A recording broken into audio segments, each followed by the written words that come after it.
जय संघर्ष वाहन चालक सामाजिक संस्थेचा दुसरा वर्धापन दिन 19 जानेवारीला साजरा होत आहे। या कार्यक्रमाला ज्येष्ठ सामाजिक कार्यकर्ते, भ्रष्टाचार निर्मूलन समितीचे नेते अण्णा हजारे उपस्थित राहणार आहे। आज एका पत्रकार परिषदेत याविषयी माहिती देण्यात आली। शहरात आणि शहराबाहेरील प्रमुख रस्त्यांवर चौकांमध्ये पोलिसांकडून होणारी आर्थिक पिळवणूक आणि अपमानकारक वागणूक थांबवण्यात यावी। संघटित कामगार व बांधकाम मजुरांना दिल्या जाणाऱ्या सर्व सरकारी योजनांमध्ये वाहन चालकांना समाविष्ट करून घेण्यात यावे।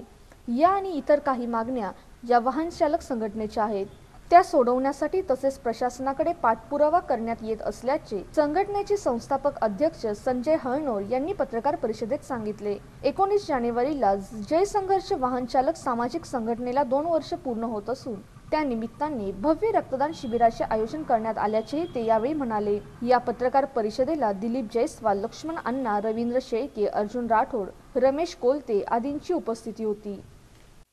येळीकर घाटी अधिष्ठिता आरटीओ, मुख्य आरटीओ यांची तिथं उपस्थिती राहणार आहे। वाहन चालकाला पोस्टल मतदानाचा पण अधिकार देण्यात यावा, ही पण आमची अशी प्रमुख मागणी आहे। आणि अशा विविध मागण्याच्या आम्ही त्या ठिकाणी सरकारला निवेदन देण्यात येणार आहे।